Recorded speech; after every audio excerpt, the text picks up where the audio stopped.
When we think about the United Nations, then we think about exactly that. An organization, a political organization bringing the nations together. And that sounds like something commendable. And the question is that all that there is behind it? Do you remember that at the Tower of Babel, God separated the nations? Now, if you look at the headquarters of the United Nations in New York, this is really quite a fascinating building. It is large, and the name United Nations was coined by United States President Franklin D. Roosevelt and was used in the Declaration by United Nations of January 1942 during the Second World War, when representatives of 26 nations pledged their governments to continue fighting together against what they called the Axis powers. Interesting name, Axis powers. Today there's another axis that is being fought, and that is known as the Axis of Evil. Have you heard of that? The forerunner of the United Nations was the League of Nations, and this was an organization in similar circumstances during the First World War and established in 1919 under the Treaty of Versailles to promote the international cooperation and to achieve peace and security. This comes straight from the UN webpage, so nothing strange about that. It's just plain history. Some more from that. In 1945, representatives of 50 countries met in San Francisco at the United Nations Conference on International Organizations, and they drew up a United Nations Charter. And those delegates deliberated on the basis of proposals worked out by representatives of China, Soviet Union, United Kingdom, United States at Dumbarton Oaks, United States in October 1944. It was signed on 26 June 1945. 50 countries. Poland was not represented and became one of the original 51 member states. So it officially came into existence on the 24th of October 1945, when the Charter was ratified by China, France, Soviet Union, United Kingdom, United States, and by a majority of the other signatories. And every 24th of October, they celebrate this founding of the United Nations. Now, let's have a look at this Charter of the United Nations. This is a very interesting piece of history. Well, Arthur Balfour, do you remember that name? We've used it before. Who was a member of Hort's Apostles? You remember Hort? This was the professor that helped to produce the Greek text that changed the emphasis of the Bible and removed many of the aspects of Jesus Christ's power and sovereignty from the Word of God. And the apostles were the secret society that functioned and at that time, and Hort was a member, as well as Arthur Balfour. Hort called this group a Senior Apostles Club, as well as president of the Psychic Research Society, Society for Psychic Research, soon became Prime Minister of England, Arthur Balfour, and instrumental in the First League of Nations. So this Prime Minister was also, of course, active in the writing of the original Charter of the League of Nations, much of which formed the basis for the United Nations. He not only headed the Society for Psychic Research, holding seances at his home, but he initiated a group called the Synthetic Society, whose goal was to create a one-world religion. That's a very interesting point of history. And he invited a certain Frederick Mayers of the Society of Psychic Research to join, and together they created the preamble of all religions, and it includes the dogma, departed spirits can communicate. Obviously, if you belong to such a society, then that is part of the situation. So built in somewhere over there was the wish to bring all religions together. Now let's have a look at some of the historic figures of the United Nations. Alger Hiss, he became the acting Secretary General of the establishment of the United Nations. The April 16, 1945 issue of Time magazine called him one of the State Department's brighter young men.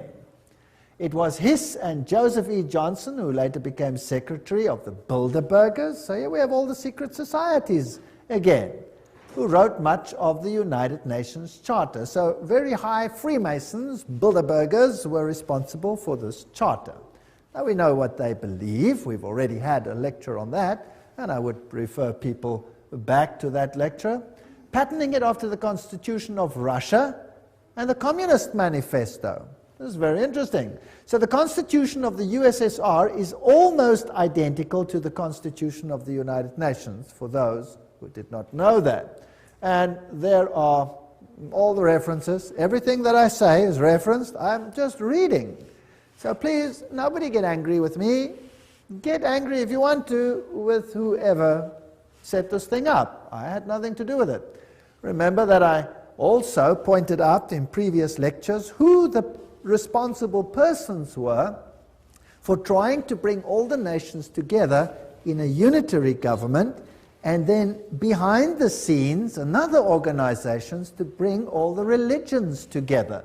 But this was not the primary or public domain. This was more the secret domain. Winston Churchill, he was the one who was also responsible, of course, after the war in setting up this whole organization. The creation of an authoritative world order is the ultimate aim towards which we must strive, and the United Nations formed part of that. Charles de Gaulle, who was also instrumental, nations must unite in a world government or perish. So the big figures involved had this philosophy. Then there is a man, I don't know how to pronounce his name, Trygve Lie. The first official UN Secretary General was a high-ranking member of Norway's Social Democratic Party, which was, by the way, an offshoot of the Third Communist International. And then came a man, Dag Hammarskjöld. And he was the second Secretary General. He was a Swedish socialist. He openly pushed communist policy. And then came U Thant, the third Secretary General, and he was a Marxist. So here you can see how the philosophy in the beginning was programmed. Now, I would like you to understand that this is not a method to go anti-capitalist, because the United States was a signatory of this charter. So why would the United States actually sign something that was so obviously contrary to their own philosophy? Well, if you remember the Hegelian principle, where two opposing viewpoints are set into the world, and neither of them is really the viewpoint you want to achieve, what you really want to achieve is a synthesis between the two. So what you see actually is you see socialists in the overriding capacity of Secretary Generals, although whether they have Marxist leanings or capitalist leanings at that level doesn't make any difference. The method is just to bring about a synthesis, which is the desired government of all of them. So out of this chaos, you eventually get whatever you want. Now, U Thant, he was, of course, one of the earliest Secretary Generals. He said, "World Federalists hold before us the vision of a unified mankind living in peace under a just world order. The heart of the program, a world under law, is realistic and attainable." Just to remind you of what we have said before. And of course, behind the scenes, always, you have the papacy. As you can see in all of these lectures, the papacy always very heavily involved. Here is Pope Paul VI with Secretary General U Thant. Now this man was a Marxist. Or let's rather put it this way. Publicly, he pushed a Marxist agenda. But if he was a true insider, then he had neither agenda, and this was just for an appearance sake, as Hegel also said. So it is not surprising that here we have a handshake with another Secretary General, whose name was Waldheim. Now, what was the agenda, or what was the political view of Waldheim? Anybody know?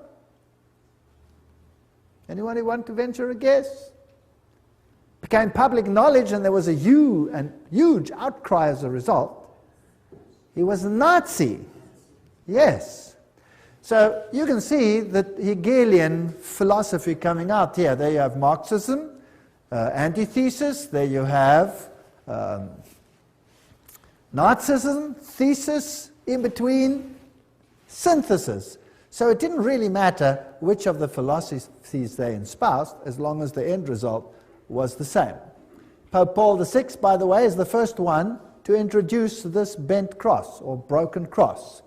Let's read about what this means. Pope Paul VI wrote a papal encyclical that called on the nations to abandon sovereignty to form a world government.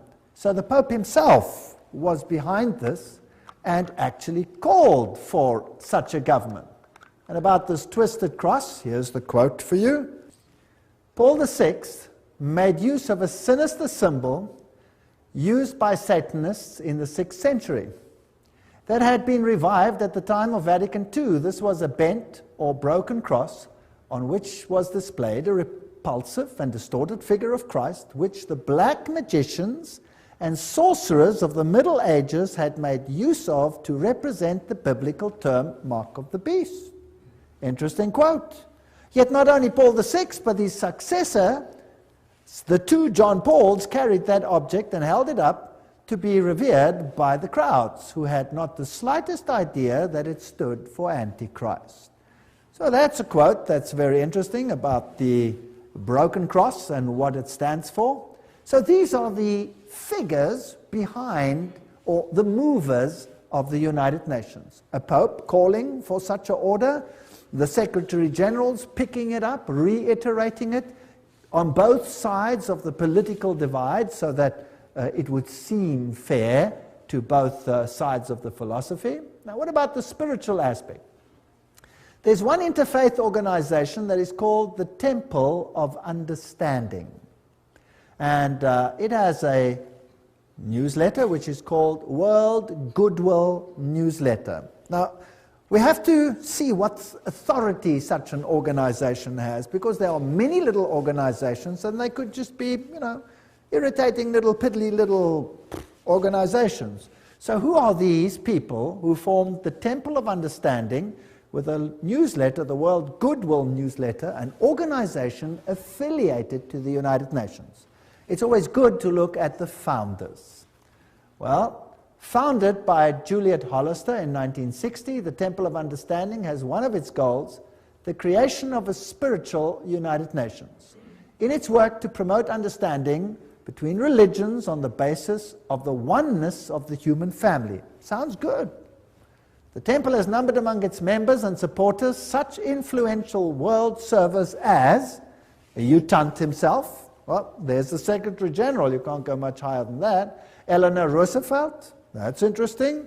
Thomas Merton, Jawaharlal Nehru, Anwar Sadat, Radhakrishnan, in addition to the main center of New York. So these are the top movers. So this is not some sort of little organization operating somewhere in the wings. This is a hub organization. And from where did they operate? Well, they were based at the Cathedral of St. John the Divine. That must be getting pretty boring by now, right? Always the same thing. The temple has active chapters in India, in the UK, representatives in Africa, Latin America, Asia, Middle East. This is a universal movement to bring all religions together. Now let's have a look at this interesting cathedral. There it is, the Cathedral of St. John the Divine.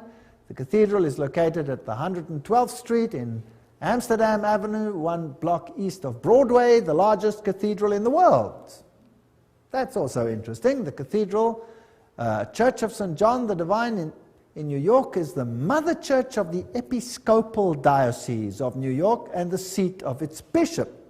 Remember, that's where they had the female Christ and where they have the issue of ordaining homosexual bishops, and all kinds of interesting stuff happen at this episcopacy. Right, a little bit more history. Jim Garrison, president of the New Age Gorbachev Foundation, which was this foundation that was founded by Gorbachev in New York. He said, we are going to end up with the world government. It's inevitable. There's going to be conflict, coercion, and consensus. That's all part of what will be required as we give birth to the first global civilization. So that's the agenda that they have. Philip Jessup, a CFR member, World Court Justice, pretty high up people, writes, I agree that national sovereignty is the root of all evil. So nations will obviously have to relinquish their sovereignty to this organization without it appearing as if they're doing so. The Humanist Manifesto, 2 states, we deplore the division of mankind on nationalistic grounds. We have reached a turning point in human history where the best option to transcend the limits of national sovereignty and to be moved towards building a world community. That's Humanist Manifesto 1 and 2. These are the official documents. Now this is a very interesting man, Robert Miller. He's the former Assistant Secretary General to the United Nations, but he is today the mover in the spiritual field within the United Nations. He's also called the Prophet of Hope of the United Nations. He wrote, we must move as quickly as possible to a one-world government, a one-world religion, under a one-world leader. That's very, very interesting. So these are the top movers. Now, the philosophy, I'm always interested in what the philosophy is and who's behind it. And again, we pick up the same old names over and over and over again. In the Aquarian Conspiracy by Marilyn Ferguson, a survey of New Agers showed that the leading influence on their spiritual awakening was, again, Pierre Teilhard de Chardin. Do you remember who he was? Jesuit priest. You see, they have Catholicism, the Jesuits, the top movers in the United Nations. Now, what did Robert Miller, the former Assistant Secretary General, have to say? He wrote, Teilhard de Chardin had always viewed the United Nations as the progressive institutional embodiment of his philosophy. Now, there is a Secretary General saying, or Under Secretary General saying, that the United Nations embodies the philosophy of Teilhard de Chardin. Now, what did Teilhard say? I've mentioned some of his philosophy. We'll look in a little bit more detail again. Teilhard wrote, although the form is not yet discernible, mankind tomorrow will awaken to a pan-organized world. Pan-organized world. Well, okay, what else do you have to say? Teilhard de Chardin influenced his companion, Father de Brévry, who inspired colleagues who started a rich process of global and long-term thinking in the United Nations, which affected many nations and people around the world. Robert Miller says, I have myself been deeply influenced by Teilhard. So the Under-Secretary General of the United Nations, who's today entrusted with the spiritual aspects of the United Nations, plus its education program, says he's influenced by Teilhard de Chardin. And Robert Miller writes, most of all they taught me happiness, his work, he says, any Teilhardian will recognize in this the spiritual transcendence which he announced so emphatically as the next step in our evolution. So there's going to be a spiritual transcendence from what appears to be political over to the spiritual. All right, we've already seen in a previous lecture that he was a French Jesuit priest, a eugenist, a Marxist, a pantheist, a evolutionist. He might have even been involved in the Piltdown hoax. He was a humanist and a proponent of a one-world government, and he's the father of the New Age. So he's a very prominent man, seems to have been very busy. He dreamed of humanity merging into God and each realizing his own godhood at the Omega point. This belief has inspired many of the New Age leaders. In fact, Chardin is one of the most frequently quoted writers by leading New Age occultists. That we've had too when we discussed the New Age movement.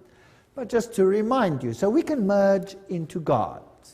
This is what the man looks like. This comes straight from the Jesuit web pages themselves, and they'll talk about his evolutionary synthesis, world of the mind and spirit, physical world with the world of mind and spirit, a union of those.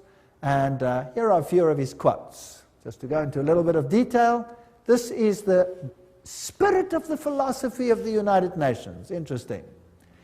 It is a law of the universe that in all things there is prior existence. Before every form there is a prior but lesser evolved form. Each one of us is evolving towards Godhead. So we are all becoming God.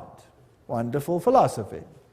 What I'm proposing to do is to narrow that gap between pantheism and Christianity by bringing out what one might call the Christian soul of pantheism, or the pantheist aspect of Christianity. That's fascinating. So God is in everything. God is not a separate entity. We ourselves are God, or part of God. If you are a pantheist, that's what you believe. I can be saved only by becoming one with the universe. That's pantheism. It's also the philosophy of Buddhism. I believe the Messiah whom we await, whom we all without any doubt await, is the universal Christ, that is to say, the Christ of evolution.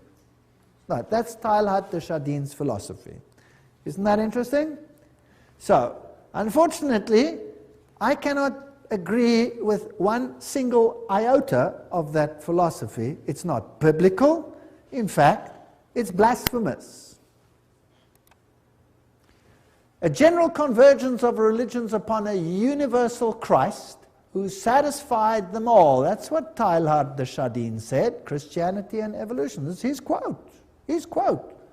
So a convergence of religion that satisfies them all. And he saw the United Nations as the embodiment of this philosophy.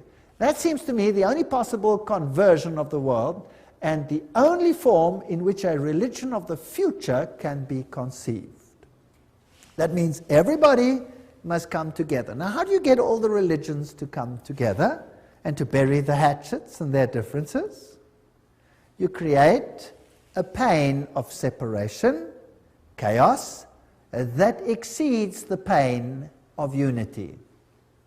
Is that understandable? That's how you do it. That's Hegelian philosophy. That is Freemason philosophy. So today we're in the pain stage, and the next phase will be unity or inexplicable pain. That's the choice. And mankind will quite readily choose which one? The lesser pain, obviously, to survive. Now let's have a look at all these Secretary Generals and whether they are actually embodying this philosophy or not. This is Dag Hjalmar Agne Carl Hammarskjöld.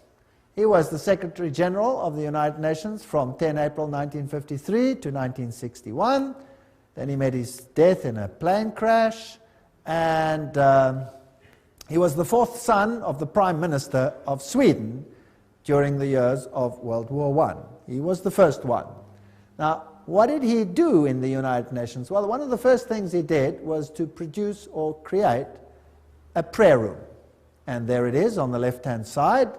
A stone in the middle of the room was placed to tell us we may see it as an altar, empty, not because there is no God, not because it is an altar to an unknown God, but because it is dedicated to the God whom man worships under many names and many forms. Very interesting. So there is this prayer room with only this stone altar, which is built to be shaped like a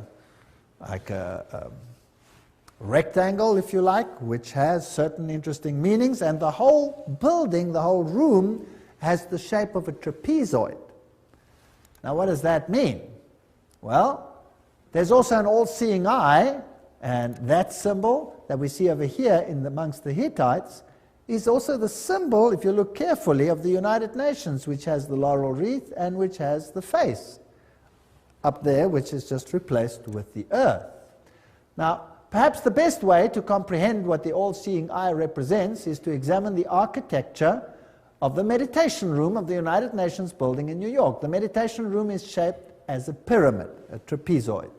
Without the capstone, inside the room is dimly lit, but coming from the ceiling is a narrow but concentrated pinpoint beam of light which radiates down to a bleak stone altar.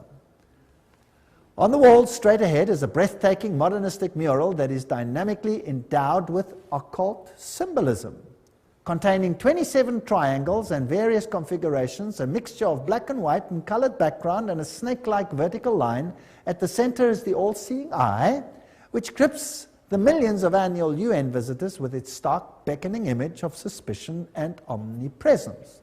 This is the quote from Tex Mars. And some more quotes. The meditation room faces north-northeast. To enter the room, one must proceed from darkness into light. Indeed, the middle order of the Satanic Brotherhood is called the Order of the Trapezoid. That's very interesting. And Anton LaVey, who is the founder of the Church of Satan, refers to an occult principle known as the law of the trapezoid. So we seem to have a very occult room here, which is dedicated to a god that can be served under any name. The one that I know has one name.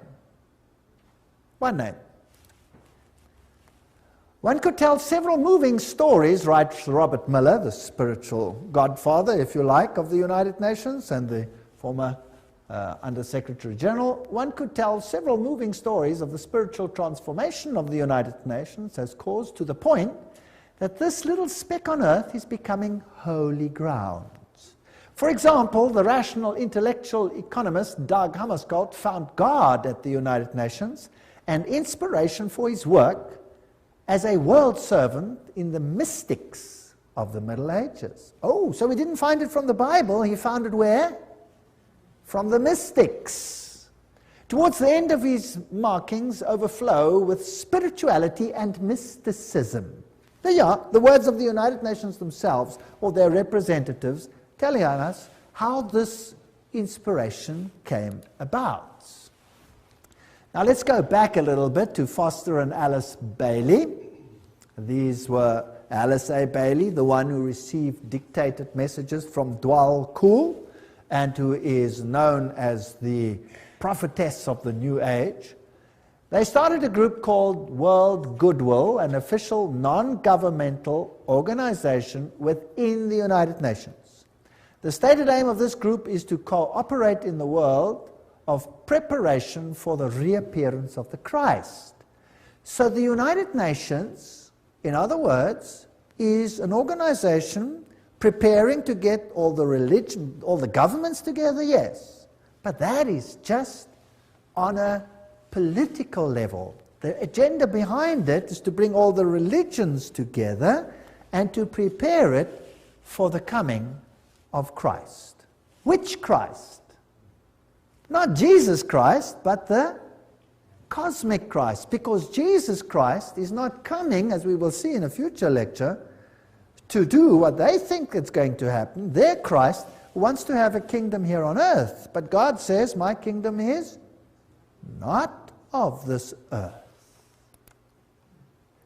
Now, let's have a look at this man, Robert Miller. There he is. Dr. Robert Miller, former Assistant Secretary General of the United Nations, Chancellor of the United Nations University of Peace, and he's chairperson of the Peace Party 2000. He's a very prominent man. What does he write? Robert Miller. Decide to open yourself to God, to the universe, to all your brethren and sisters, to your inner self, to the potential of the human race, to the infinity of your inner self, and you will become the universe. You will become infinity, and you will at long last, you will be at long last your real, divine, stupendous self. There you have the same philosophy. So what is he saying? That we can become gods. All right, so that is the mover and the shaker of the philosophy of the United Nations. Robert Miller writes in World Core Curriculum the following. Now this is stunning. The underlying philosophy upon which the Robert Muller School, now what is the Robert Muller School? We'll have to come to that. Robert Muller School is the education program for the entire world as will be enforced by the United Nations. That's scary. Let's read on. The underlying philosophy upon which the Robert Muller School is based will be found in the teachings set forth in the books of Alice A. Bailey. Hello? The books of Alice A. Bailey were published originally by Lucifer Publishing Company, which, because of all the flack, they changed to Lucis Trust. Isn't that correct?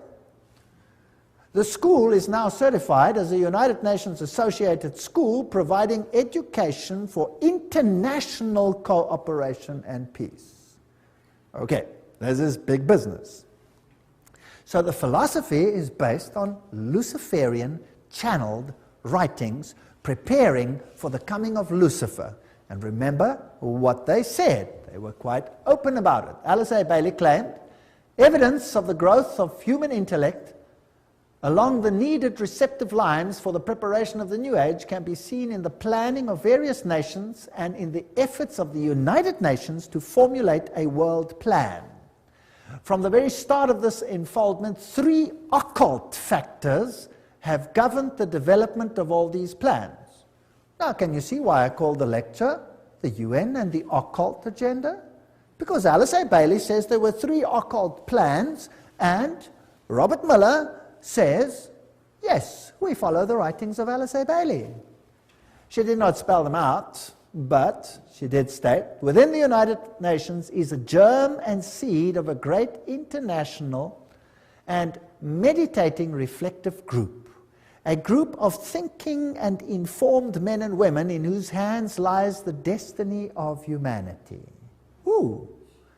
This is largely under the control of many fourth-ray disciples, if you could but realize it, and their point of meditative focus is the intuitional or Buddhic plane, the plane upon which all hierarchical activity is today to be found.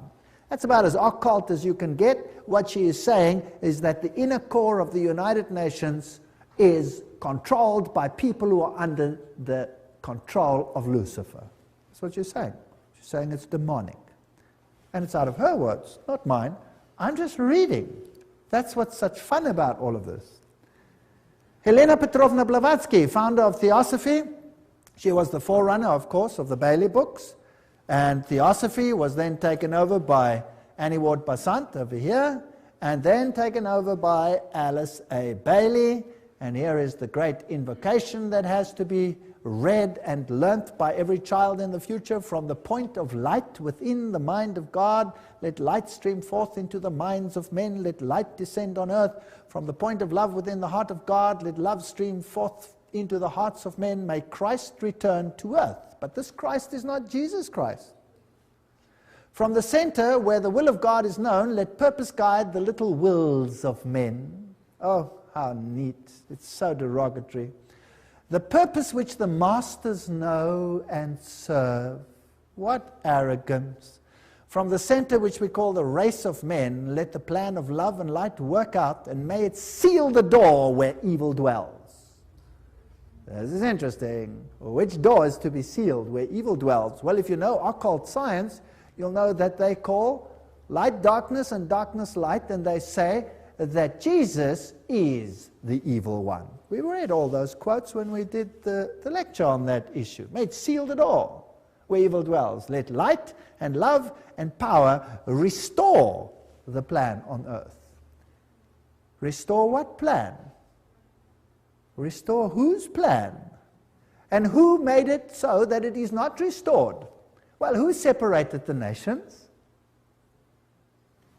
God separated the nations. What is the focus of the United Nations to?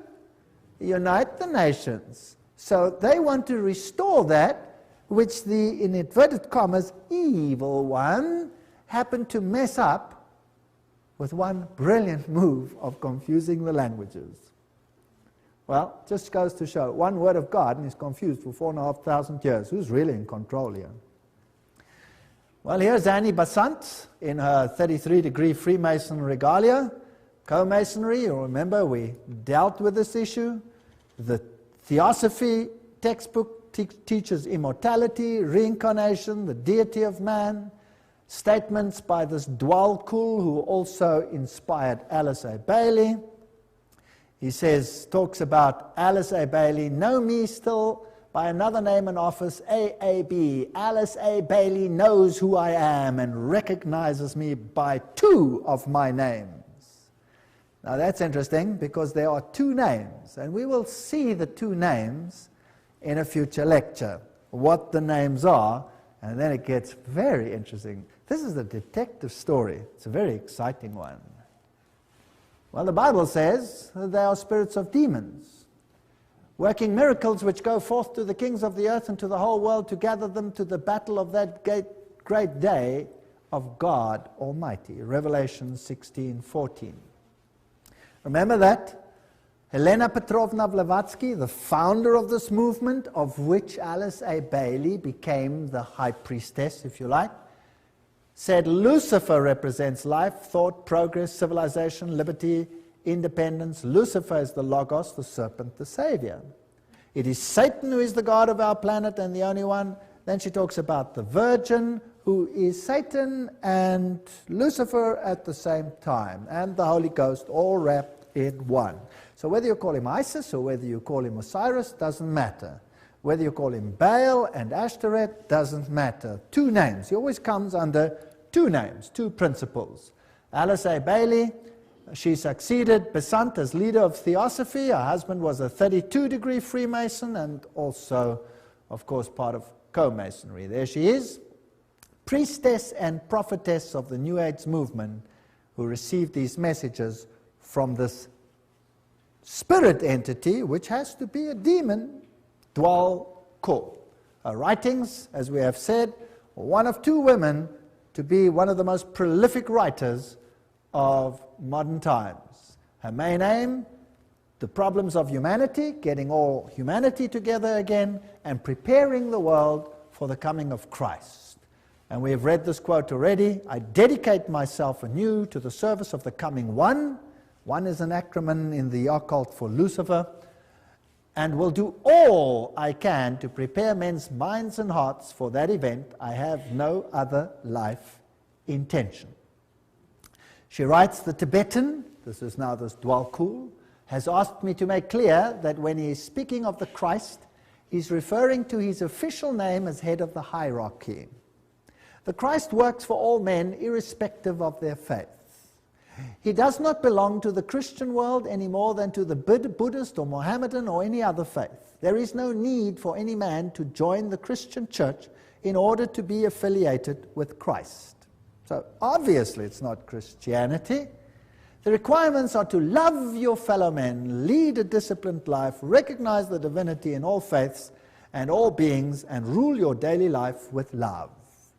Love, love, love, love, love, until it drips. That's the modern gospel. You're never allowed to warn anyone. You're never allowed to talk about sin. You're never allowed to talk about salvation. You're never allowed to point to Jesus Christ as the only Savior. That's contrary to the law of love. Isn't that sick? If you love someone, don't you warn them of the hazards and the problems ahead? First of all, he will come to a world which is essentially one world, Alice A. Bailey wrote. So it doesn't even have to be a fully united world. The major effect of his appearance will surely be to demonstrate in every land the effect of a spirit of inclusiveness. Now, I want you to ponder this. This is very important. So his main aim will be to develop a spirit of inclusiveness, and inclusiveness which will be channeled or expressed through him. So his spirit will work to bring this about. All who seek right human relations will be gathered automatically to him. So not all who seek Jesus Christ, no, all who seek right human relations. Can you see the emphasis to mankind again? All who seek these will automatically be gathered to him, whether they are in one of the great world religions or not. So we need a spirit of inclusiveness. But let's continue. All who see no true or basic difference between religion and religion, or between man and man, or nation and nation, will rally around him. Have you got that? So if I see no difference between Christianity and Buddhism, and I see no difference between Hinduism and Christianity, I will rally around him. If I see no difference between the nations, I will rally around him. Now, those who embody the spirit of exclusiveness and separateness will stand automatically and equally revealed, and all men will know them for what they are. Ooh, nice. What does the Bible say on this issue? The Bible says, come out and be separate. The Bible asks for a spirit of separateness.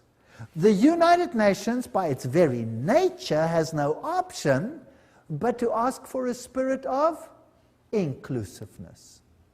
But now, what if the high movers behind the scenes are actually occultists and Luciferians? Wouldn't that be kind of scary? Because who would be the head honcho of the team then, behind the scenes? Satan. Satan would be the head honcho. He would be the main guy. Now the trouble is, this difference. Those who say, come out and be separate, they're going to be in trouble. Those who say, well, let's be inclusive, they'll be okay. The reply comes with clarity. He will come unfailingly when a measure of peace has been restored. We don't have to have world peace, just a measure of peace. Alice A. Bailey continues, the major required preparation for the coming of the Christ is a world at peace. However, that peace must be based on an educated goodwill, which will lead inevitably to right human relations, and therefore to the establishments on lines of light between nation and nation, religion and religion, group and group, man and man.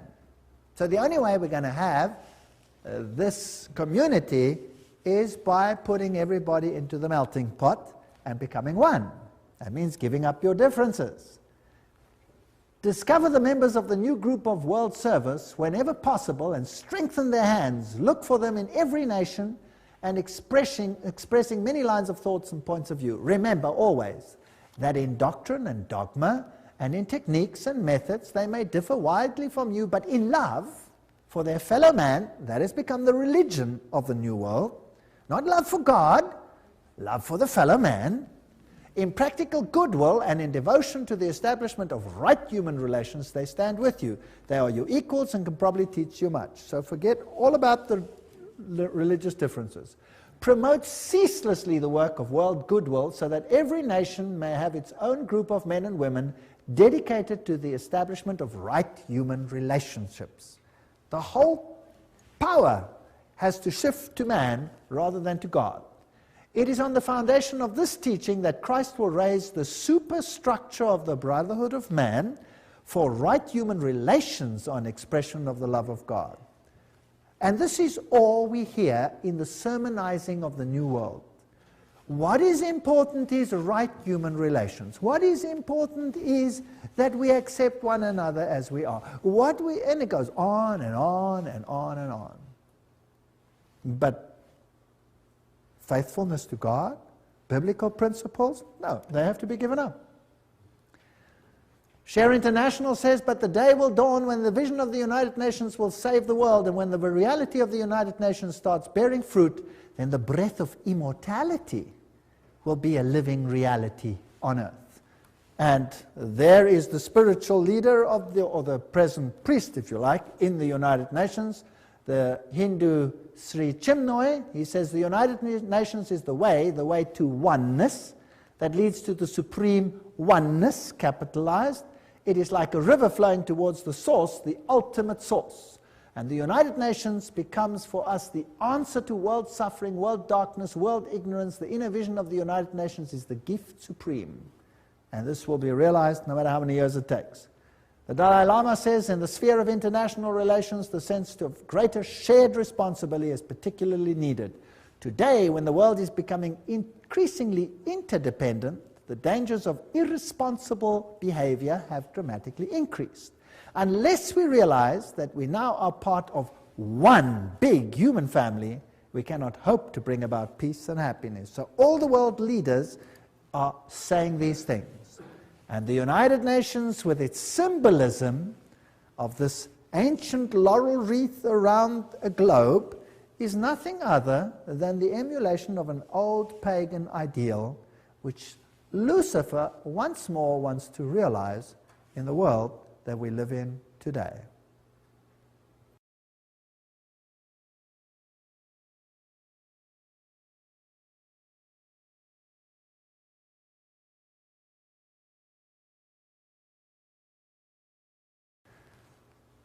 As we have seen, the symbol of the United Nations is very similar to the old Hittite symbol, where you had in the center the face of the sun god, and now you just have a web, if you like, a spider's web, which is the symbol of Lucifer, and the encompassing earth.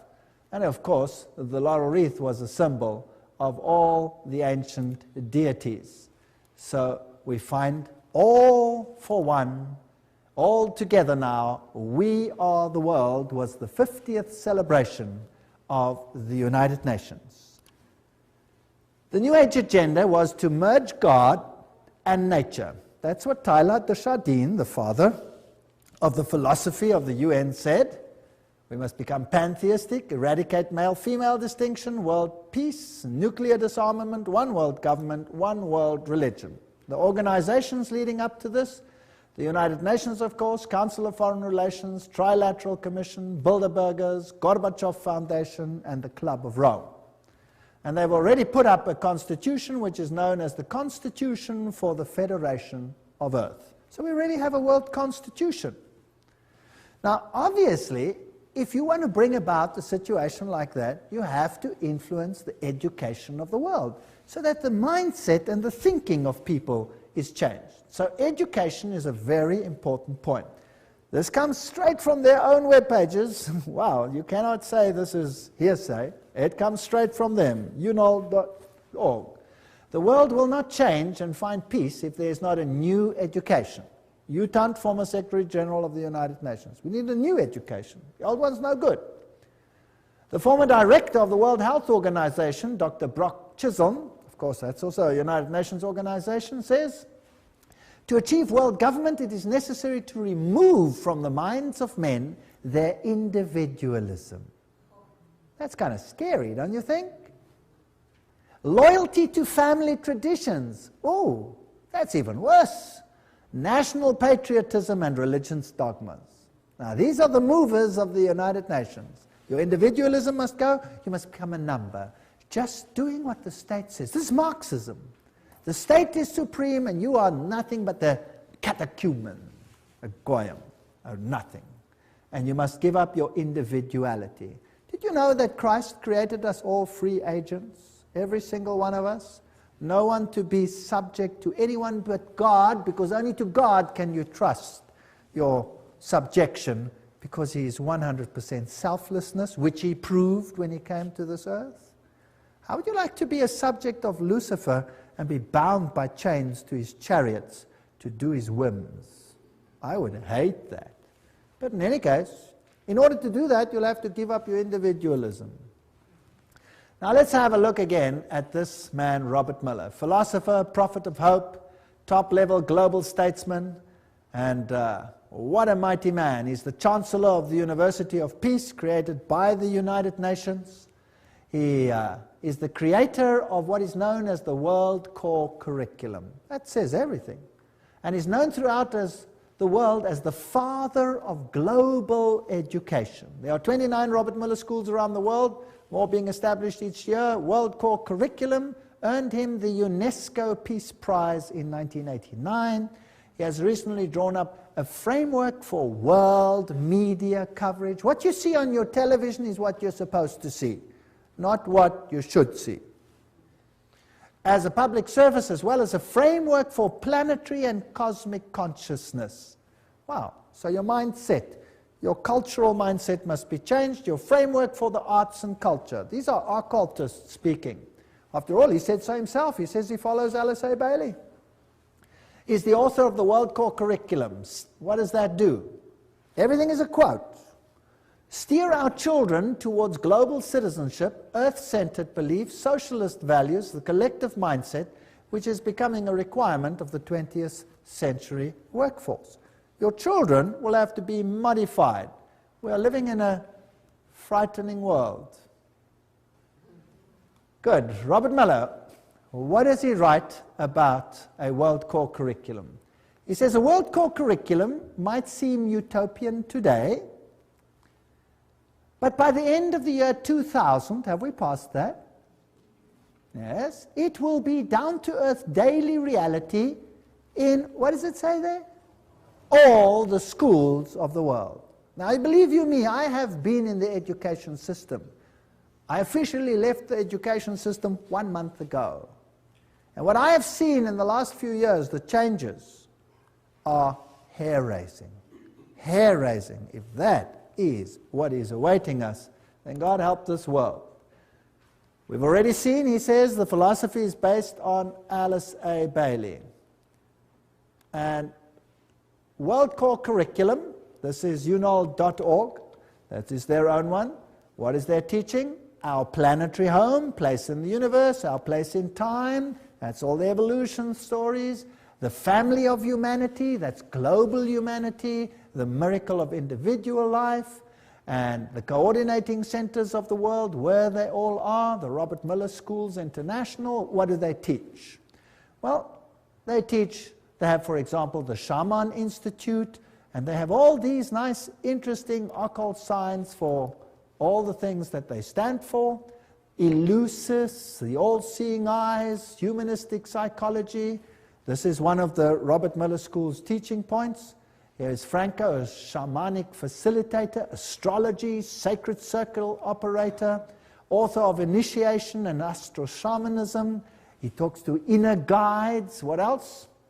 He says the workshop offers practical tools for journeying into ecstatic dimensions, beyond conventional time. He says the program includes shamanic journeys, drumming, ceremonial sharing, soul retrieving, connection with guides and spirits. This is spiritism of the worst kind. This is forbidden in the Bible.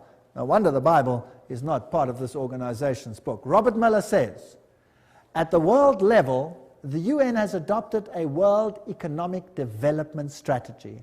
Food, agriculture, there's a world food plan, a world health plan, a world literacy plan, a world employment plan, a world industry plan. They've got every single detail of our lives sewn up.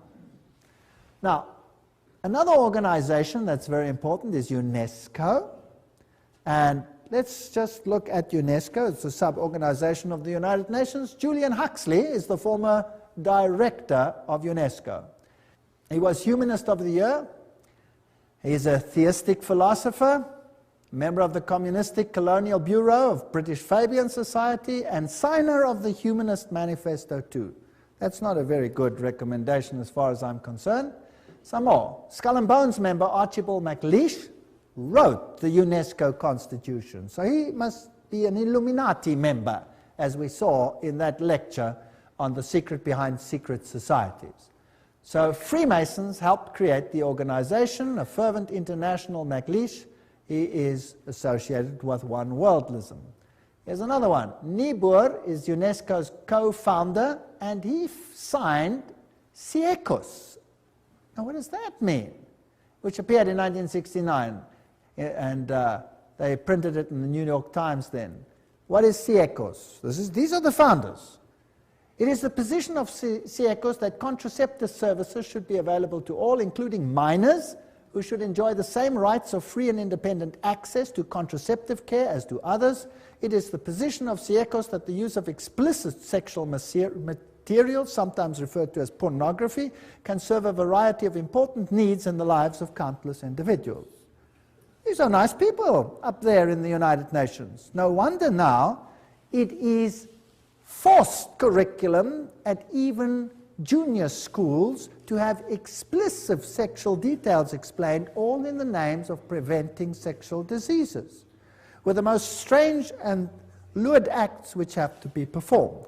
In fact, our universities are granting honorary doctorates to those who are the most perverse on the stage. Yes. Huxley, who was the initial chairman, in its educational program can stress the ultimate need for world political unity, familiarize all people with the implications of transfer of full sovereignty, and etc., etc. So these people are all birds of a feather. UNESCO explains, if UNESCO is attacked on the grounds that it is helping to prepare the world's people for world government, then it is an error to burst forth with apologetic statements and denials. Let us face it, the job of UNESCO is to help create and promote the elements of world citizenship. When faced with such a charge, let us by all means affirm it from the housetops. That's what UNESCO says itself. So they're not denying anything. Under Huxley's guidance, they prepared a guidebook for teachers. Now, I would like the parents to take a note. Everybody with little children, or have children with little children, take note. What is the United Nations Guidebook for Teachers? It says, reminds them that the destruction of a child's love of country and patriotism is the first step in educating that child for world citizenship. Now let's have a look at what the guidebook contains.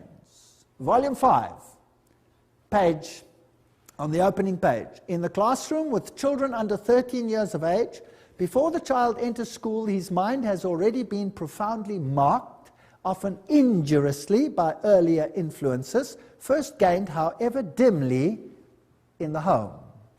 Oh, that's interesting. So this must be changed. Who is putting these thoughts into the minds of children then? The parents. That must be changed. So UNESCO's aim is to change the mindset of your children, to turn it against any values that the parents might instill in the mind of that child. Isn't that breaking the fifth commandment, yes or no? Honor your father and your mother that you may have a long life. Isn't this breaking the fifth commandment? I think it is. On page 8, the teacher is told, the kindergarten or infant school has a significant part to play in the child's education. Not only can it correct many of the errors of home training, but it can also prepare the child for membership at about age 7 in a group of his own age and habits, the first of many such social identifications that he must achieve on his way to membership in a world society. Aha, the kindergarten. So now, the governments of the world are saying, you must send your kids to school earlier. Did you know that? That the governments are beginning to say that? And England now passed a rule when? This year. This very year. Guess when kids go to school from this year onwards in England? Age 3. Yes, age 3. You have to send them to preschool. That's nice. And the mothers love it because they don't have to take care of the kids. But who's controlling the mindset of the kids? And who's behind it? Occultists. Page 58 of the guidebook to teachers says, as we have pointed out, it is frequently the family that infects the child with extreme nationalism. The school should therefore use the means described earlier to combat family attitudes. Now, nationalism is not their ultimate game. What is their real game?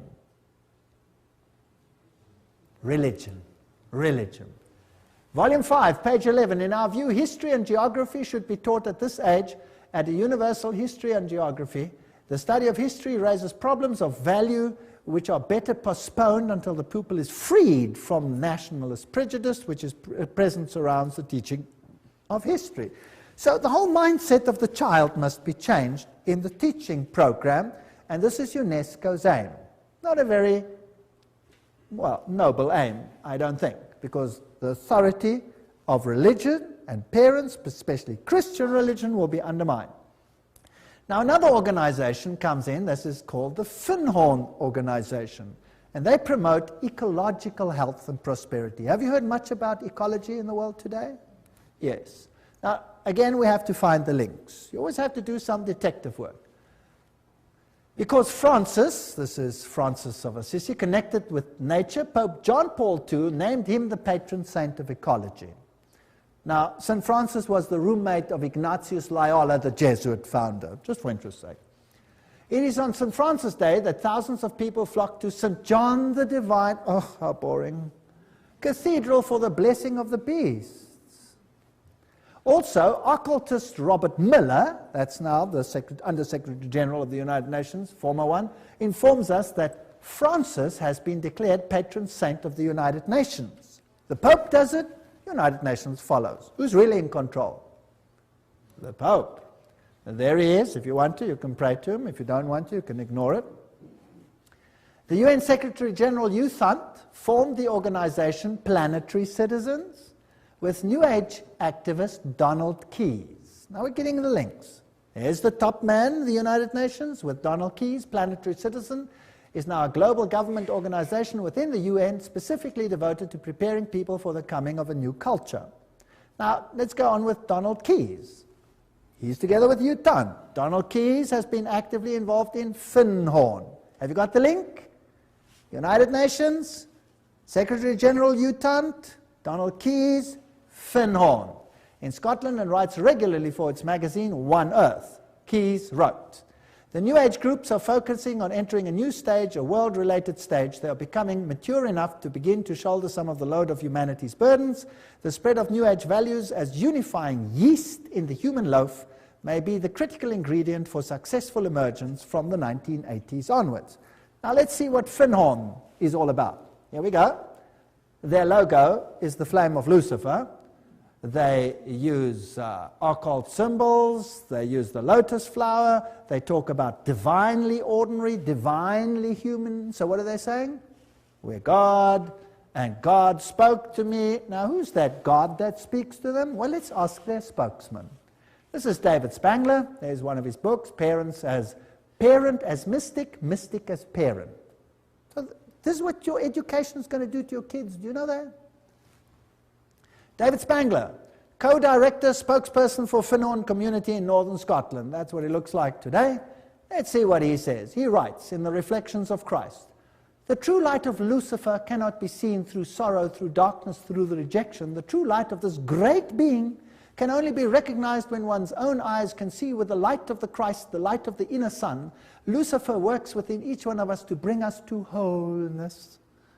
And as we move into the new age, which is the age of man's wholeness," they love that word, wholeness, "each of us in some way is brought to the point which are termed Luciferic initiation.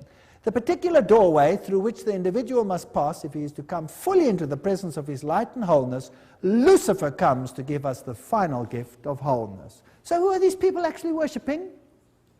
Lucifer, directly. Lucifer prepares man in all ways for the experience of Christhood. Oh, we become Christ. And Christ prepares man for the experience of God. But the light that reveals to us the presence of the Christ, the light that reveals to us the path of Christ, comes from Lucifer. He is the light giver. He is aptly named the morning star because it is his light that heralds for man the dawn of a greater consciousness. David Spangler. There he says it, straight out. David Spangler writes, "We can take all the scriptures and all the teachings and all the tablets and all the laws and all the marshmallows and have a jolly good bonfire and marshmallow roast because that is all they are worth." Okay. I don't think they like the Bible very much or the law of God. These are the movers and shakers of the United Nations.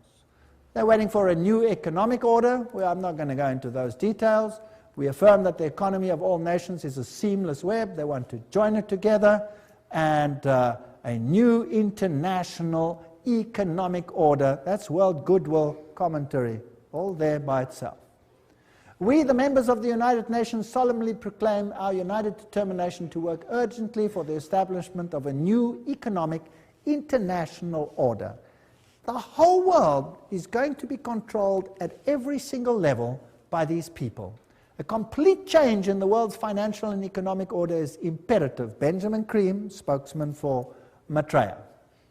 So, UN General Assembly says new international economic order. And so we have all these strange happenings. Buckminster Fuller says, "Don't give me any other job. Just let me be head of the World Food Authority and I'll have the whole world at my feet tomorrow." They're going to use food to create enough tension to make everyone accept this.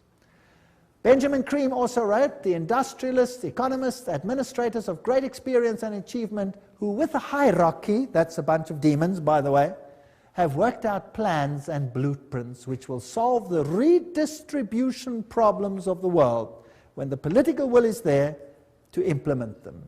So that means when they start stealing from those who have and give it to all the others.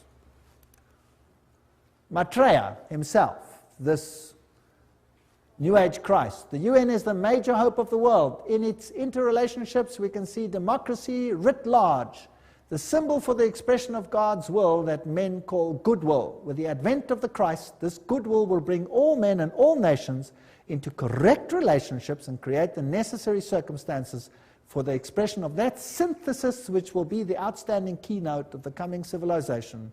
In this vast enterprise, the UN will play a major role. Remember Revelation 17? The 10 horns you saw are 10 kings who have not yet received a kingdom, but for 1 hour will receive authority as kings along with the beast. They have one purpose, to give their power and authority to the beast, and they will make war against the Lamb. 10 regions, according to Gary H. Carr, the Club of Rome divided the world into and wrote the new constitution. And we have this new civilization, and it was held at the Fairmont Hotel, Masonic Auditorium in San Francisco. Conference document says, we are experiencing the birth of a first global civilization, a historic, timely global initiative, 1995. And there it was, and they were ready for it. CIA, NATO, MI5, CRI, all of these have occult symbols in them, which we don't have to go into details. The Trilateral Commission, the 666, the 666 is in the Federal Reserve. SSS, that was the original 6th letter of the Greek alphabet. F is the 6th letter of our alphabet. This all spells 666. Now, what about these world religions? Now, this is the crux of the matter. And if we can concentrate on this issue tonight, this will be the hub of what is going to happen.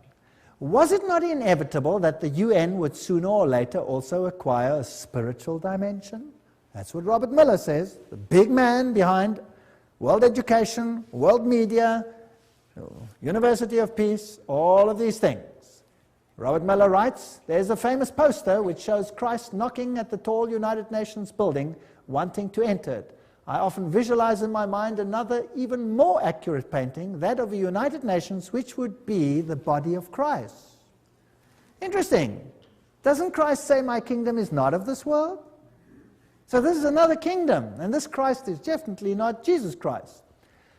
He then refers to Pope John Paul said that we are stone cutters and artisans of a cathedral which we might never see in its finished beauty.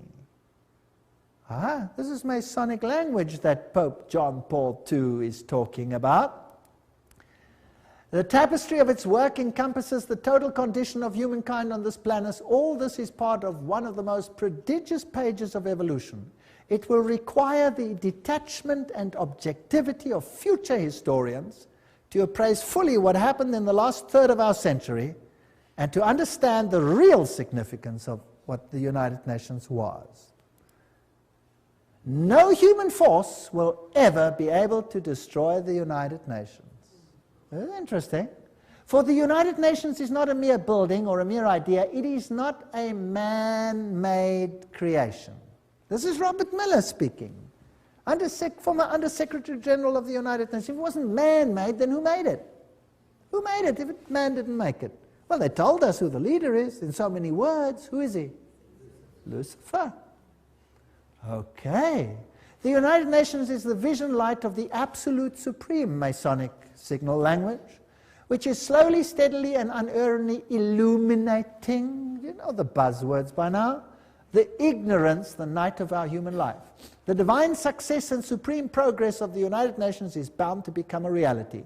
At his choice hour, the absolute supreme will ring his own victory bell here on earth through the loving and serving heart of the United Nations. Wow, this is a bomber. He's going to ring his victory bell. Thank you, Robert Miller. What else do you have to say? on the issue. Decide to open yourself to the potential of the human race, to the infinity of your inner self, and you will become the universe at long last, your real divine self. That really puts it all in the picture. I'm more and more drawn to some of the very simple but extremely important teachings of the Christ and of all the great prophets and visionaries. I'm increasingly convinced that what they foresaw is the beginning to become a reality on the planet, and that humanity is transcending or metamorphosing itself into what those great dreamers and visionaries and prophets envisioned. We're changing.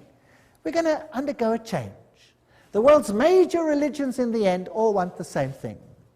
Do they? Even though they were born in different places, different circumstances, what the world needs today is a convergence of the different religions in the search and definition of the cosmic and divine laws which ought to regulate the behavior on this planet. Worldwide, spiritual ecumenism, expressed in new forms of religious cooperation institutions, would probably be closest to the hearts of the resurrected Christ. Thank you. Very interesting. Peace will be impossible, Robert Miller speaking, without the taming of fundamentalism. Through a united religions that professes faithfulness only to the global spirituality and the health of the planet.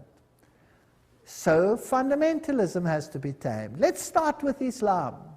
Where do you think they will end? Certainly with Christianity.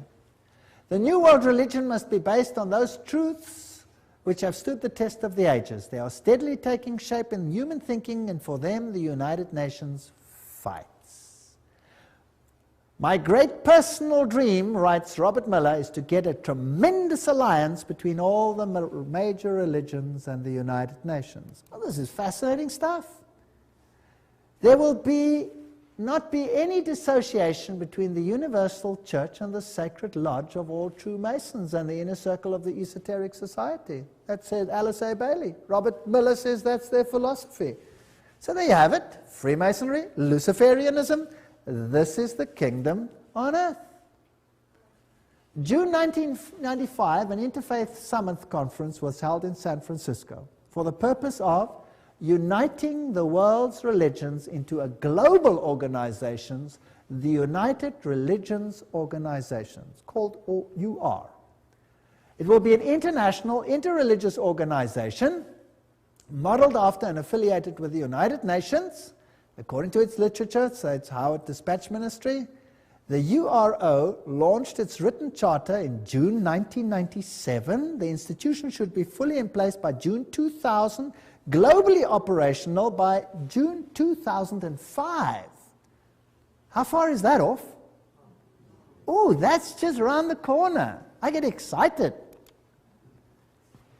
Cooperating closely with the UN and its organizations to complement the UN's political, diplomatic, etc. The Interfaith Conference, Anglican Bishop William E. Swing issued the challenge for a new global civilization. He said, "We stand on the threshold of a new world order that may be defined either by an increasing polarization that fuels a spiral of escalating conflict and violence, or by growing global cooperation that calls the human race to work across national, ethnic, and religious boundaries to serve a larger global good." See where we're heading? Robert Miller, and this is very exciting, Dispatch magazine. "Do not worry if not all religions will join the United Religions Organization. Many nations did not join the UN at the beginning, but later regretted it and made every effort to join. It was the same with the European community. It will be the case with the world's religions, because whoever stays out or aloof will sooner or later regret it." Wow. Now, that's fascinating. Where are we going? Sooner or later regret it. This man over here is Joseph Reed. He's the Under-Secretary General of the United Nations currently. And here he's speaking at a huge convention of Seventh-day Adventists. And he's going to tell them exactly who is going to be in control. Let's listen to him. I make this appeal because the United Nations is also your organization, our world organization, your United Nations. Delegates, please remember, the United Nations is the only machinery we have for collective cooperation among all nations.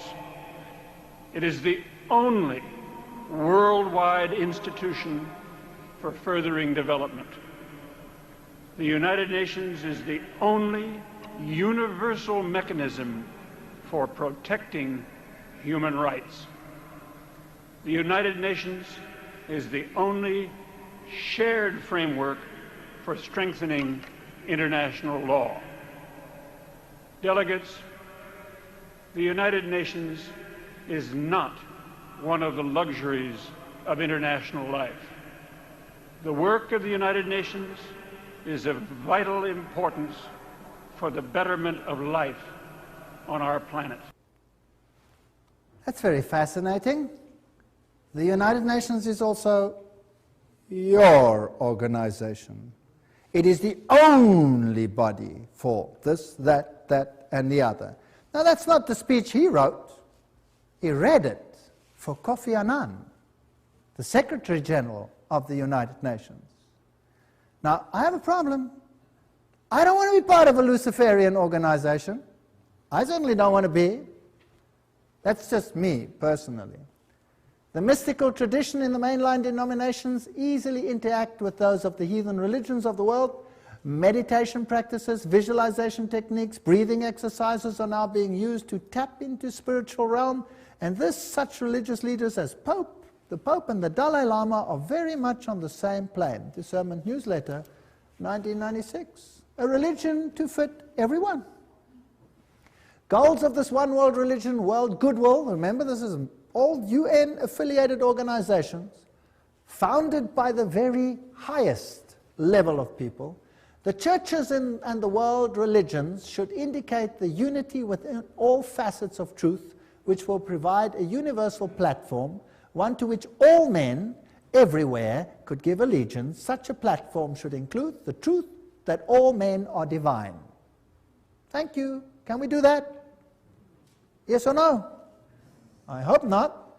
The truth that evolution governs the growth of the human being. I don't believe in that either. Each individual is a god. All men are divine, and the belief in evolution, the fact of immortality and of eternal persistence, reincarnation, arising from man's essential divinity. The Bible clearly teaches us that there is no such thing as reincarnation, for it is appointed unto men once to die. These are all taken from direct quotes.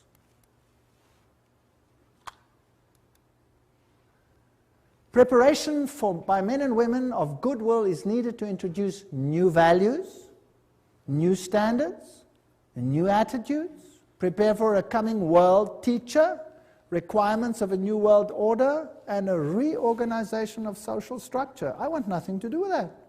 I want nothing to do with that. Alice A. Bailey writes, the same old formulas, the same old theologies, the same old interpretations are deemed adequate to meet men's modern needs and inquiries. They are not. The church today is the tomb of the Christ, and the stone of theology has been rolled to the door of the sepulchre. Oh, Jesus and his theology, goodbye, goodbye. She writes, the day is dawning when all the religions will be regarded as emanating from one great spiritual source. All will be seen as unitedly providing one root out of which the universal world religion will inevitably emerge. Then there will be neither Christian nor heathen, neither Jew nor Gentile, but simply one great body of believers gathered out of all the current religions. That sounds nice. But whose religion will it be? They will accept the same truths not as theological concepts, but as essential to spiritual living. They will stand together on the same platform of brotherhood and of human relations. They will recognize Divine sonship will seek unitedly to cooperate with the divine plans. Such a world religion is no idle dream, but something which is definitely forming today. World Goodwill Letter, 1993, quoting it. These are United Nations organizations. So obviously, the world is going to move towards this unified platform, and there will be some who propagate a spirit of separateness. Is that correct? Can we see that emerging? And then there will be conflict. And Robert Miller says that those who do not want to go along with this will sooner or later come to regret it. So obviously we're heading for a clash. Thus the expressed aims and efforts of the United Nations will be eventually brought to function, and a new church of God gathered out of all the religions and spiritual groups. Wow. A new church of God. I don't want to be part of that new church of God. I find it nauseating. Miller also said, we must hope also that the Pope will come before the year 2000 to the United Nations, speak for all the religions and spiritualities on this planet, and give the world the religious view of how the third millennium should be a spiritual millennium, a millennium which will see the integration and harmony of humanity. Who must be the spokesman for this new world religion? The Pope. The plan is coming together. Revelation is unfolding. This is exactly what the Bible speaks about what will happen. Instead of becoming dejected and miserable, then lift up your heads and start smiling, because we're going home. This is exciting. The world's major religions must speed up dramatically their ecumenical movement and recognize the unity of their objectives and diversity of their cults. Religions must actively cooperate to bring to unprecedented heights a better understanding of the mysteries of life and of our place in the universe. My religion, right or wrong, and my nation, right or wrong, must be abandoned forever in the planetary age.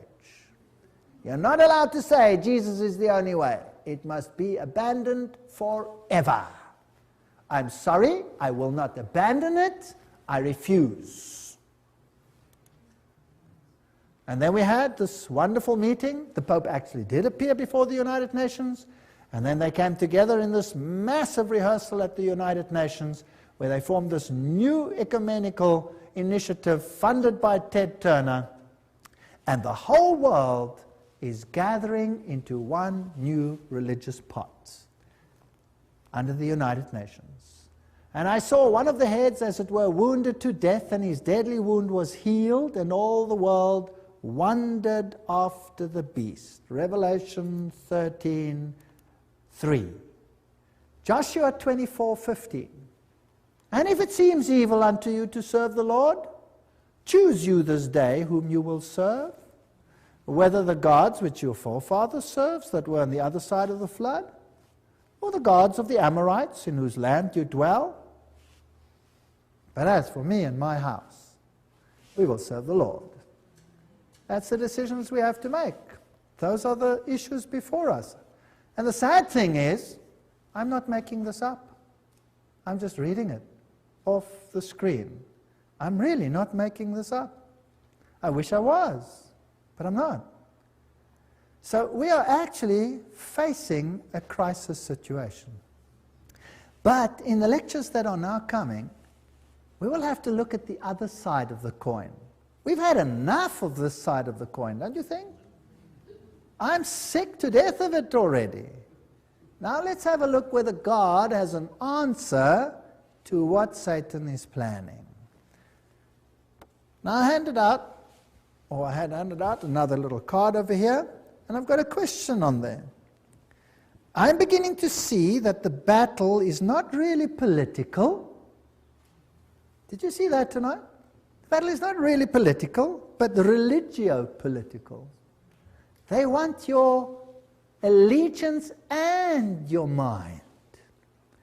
I see that the devil has it so set up that the whole world, and even if possible the very elect, are to be deceived and mesmerized by his devices.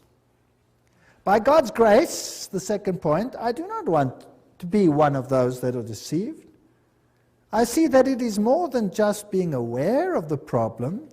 I see that I will have to make a concerted effort to find truth and to become and remain undeceived.